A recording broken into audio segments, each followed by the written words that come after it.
Bom pessoal, já fazia muito tempo que eu não vinha aqui ao canal, estava em dívida convosco, não é que não quisesse, simplesmente estou de férias, estou acabando as minhas férias, quase 5 semanas de férias. Também é um luxo, um privilégio estar aqui na Ilha da Madeira, na cidade do Funchal, a minha linda cidade do Funchal, e não tive tempo. Tenho seguido as notícias. Tive aí um tempo de leitura de vários livros muito interessantes que eu quero vos falar também.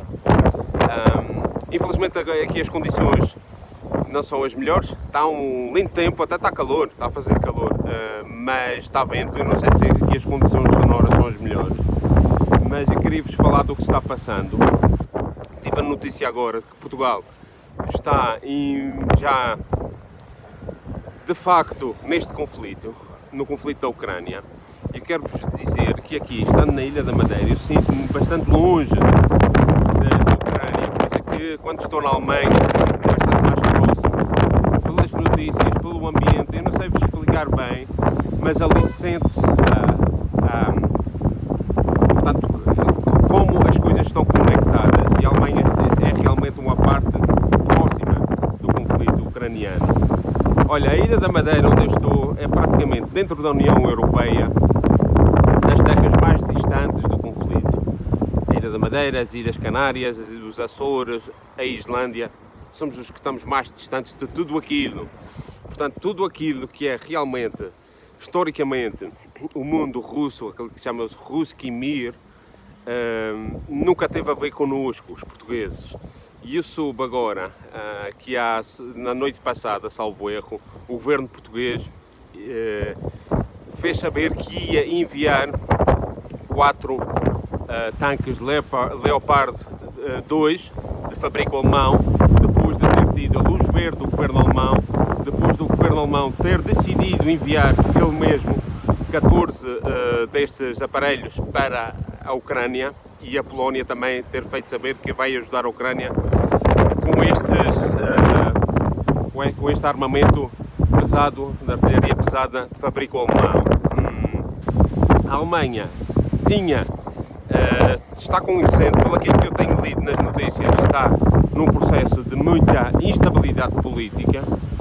Por exemplo, eu tinha previsto voar hoje para Berlim e o voo foi puxado para o dia seguinte porque há greve no aeroporto de Berlim, portanto o voo foi suspendido, foi adiado, e isto é só uma das consequências do que se está passando ali.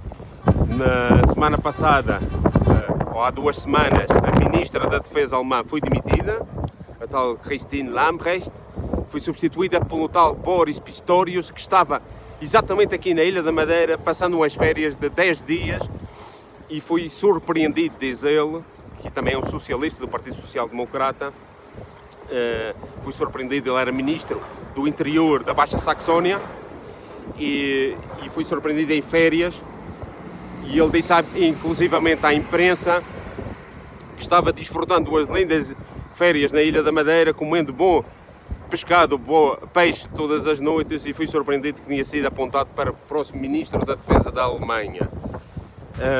Não sabemos dos pormenores, mas a anterior Ministra foi demitida na sequência de um vídeo que fez no final do ano, na noite de passagem de ano, com petardos sendo rebentados à sua volta, que é assim que eles comemoram na Alemanha, nas grandes cidades alemãs, em Berlim é assim, de uma forma inclusivamente violenta, e então essa foi a desculpa que disseram que o cenário que ela escolheu para fazer o vídeo teria sido um cenário bélico.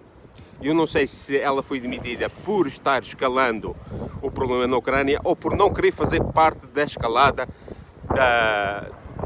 desta escalada que a Alemanha está sendo empurrada para o conflito. O que eu estou vendo é que aqui há um grande cinismo em todo este processo, porque este é um processo em que cada elemento vai empurrando o que está à frente para em direção ao inimigo final, que neste caso é a Rússia.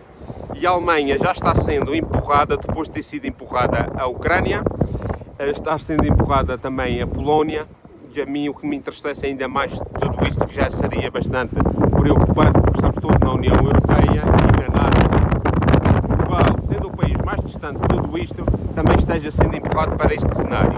É extremamente preocupante, porque a Rússia já fez saber que estas armas são uma provocação mais. Aqui é importante entender que as guerras já não são declaradas como antigamente.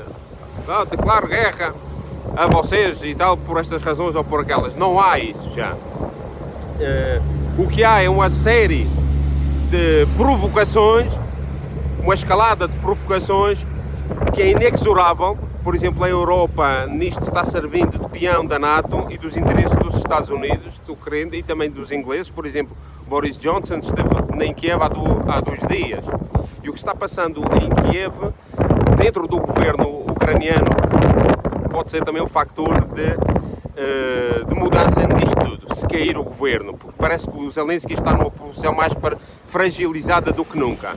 Mas aqui o que é certo é que os ingleses estão totalmente comprometidos. O Boris Johnson já não é primeiro-ministro, mas com estas ações que ele tem tido à margem de ser primeiro-ministro, que não se esqueça, são legais dentro do enquadramento jurídico britânico, porque ele tem, como antigo primeiro-ministro, tem um período em que não pode se meter em coisas, mas simplesmente corroboram as nossas... aquilo que nós já dizíamos aqui, que ele é um elemento da inteligência britânica, mais do que foi primeiro-ministro. Aliás, ele foi metido como primeiro-ministro exatamente por esses círculos, quando, obviamente, era o outro candidato que era que ia ganhar as eleições, o trabalhista, foi preterido para meterem este elemento da inteligência britânica para aquele fim que era o Brexit, né, mais concretamente. Mas agora está tendo um papel na inteligência britânica na escalada desta guerra,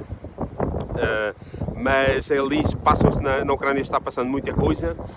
Morreu um dos da Força as Armadas, não sei, escapou-me um pouco a informação, ele era alta patente, não sei se era inclusivamente de secretário de Estado da Defesa, morreu num acidente de helicóptero.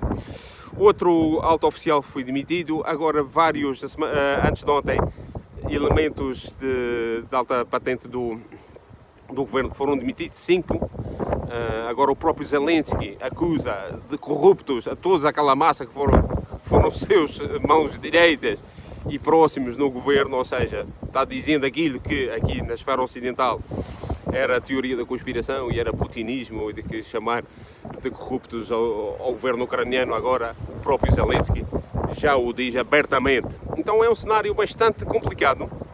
Há uma grande instabilidade também nos Estados Unidos, há instabilidade na União Europeia. Ontem a Ministra dos Negócios Estrangeiros alemã, Annalena Baerbock, disse que isto é uma guerra contra a Rússia, e disse já com palavras todas, e não uma guerra entre nós, fazendo referência às desavenças que já estão dando dentro da União Europeia. Sabemos que aqui há muitas vozes contra, mas não do ponto de vista institucional, do ponto de vista de alguns partidos, mas a sociedade civil está mobilizando. Eu julgo que a Alemanha, nos próximos dias, próximas semanas, vai haver grandes demonstrações contra esta entrada da Alemanha na guerra. Vamos ver o que é que quer dizer esta escalada mais do conflito com o envio destes tanques europeus. Esta é uma entrada de facto da Europa, pelo menos da Alemanha, da Polónia, Portugal parece que também, e não sei o que é que a França e a Espanha e a Itália vão fazer, mas pelo menos estes países estão já involucrados nisto. Vamos ver como é que é a reação da Rússia, porque a Rússia já fez saber que destruirá imediatamente estes tanques à entrada no conflito. Vamos ver qual é a capacidade também que os russos têm de fazer isto. Sabemos que aqueles mísseis Kinjal são bastante sofisticados e bastante precisos. Vamos ver como é que a Rússia vai reagir, ou seja, imaginem agora um tanque destes estar entrando no território e ser atingido imediatamente por um míssil Kinjal. Como é que é a Europa? Como é que se verá isto na Europa?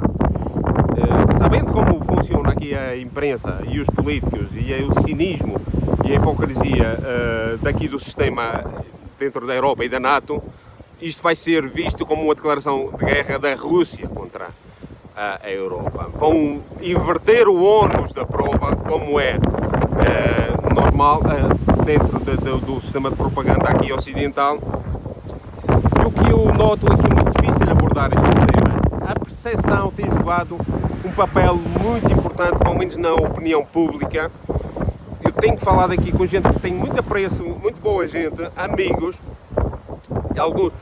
Eu já não falo destes temas nem com conhecidos, com pessoas que são conhecidas, já vir as costas, porque demonstram não ter preparação, não saber dos factos, não saber das datas, não saber do essencial e só simplesmente aferrarem-se à parte emocional do tema. É uma guerra extremamente indesejável. Eu com os meus amigos ainda tenho paciência de falar, de outra forma eu falo aqui no YouTube para expor aquilo que vou absorvendo de fontes dignas, fidedignas, de confiança, que apontam a factos, a sólidos argumentos e não a uma abordagem emocional sobre esta guerra, porque é aí o que reside o problema. Nós temos na Alemanha um governo que está impregnado deste emocionalismo, falando dos verdes, falando, por exemplo, e também da corrupção. Eu acho que os verdes estão ali a cumprir uma função corrupta por parte do Departamento de Estado, já se sabia, já aqui foi falado, e os liberais, por exemplo, através como é que chama, da responsável do Parlamento alemão pela defesa, que é uma liberal, tal Marie-Agnes Strack-Zimmermann. Esta é a principal lobbyista da guerra atualmente, é a que está empurrando todo este complexo industrial alemão, militar alemão, para a guerra. Ela é paga para isto, com certeza. Portanto, aqui é uma mistura de emocionalismo, de infantilismo. A racionalidade não joga aqui um papel, joga um papel secundário. Infelizmente nisto antepõe-se o emocionalismo por um lado e a corrupção com interesses milionários, neste caso do armamento, do lobby da guerra. Infelizmente estamos neste ponto, é um ponto muito crítico, muito perigoso, que nos mete todos no alvo. E escolhi este cenário porque é um cenário bastante bonito, porque é a minha terra, porque é a minha cidade natal, que estamos bastante longe do conflito, muito longe do conflito, e ao mesmo tempo já estamos no conflito. É extremamente preocupante, extremamente preocupante. O governo português está-nos a meter numa guerra que não é nossa, não tem nada a ver connosco. É uma guerra. No outro dia estava falando com uma pessoa simplíssima, simplérrima, daqui da ilha, uma pessoa sem estudos, sem cultura. E estávamos falando da guerra com outra pessoa que sabe, um amigo meu. Você está vendo essa coisa da guerra da Rússia? Ele dizia, nós não temos nada a ver com isso. Exatamente, a sabedoria popular às vezes dá-nos umas certas informações de que infelizmente pessoas que têm muito mais cultura e estudos, por não estarem informadas convenientemente, não conseguem ver isso. Uma guerra que nós não temos nada a ver e ao mesmo tempo estamos sendo empurrados para ela.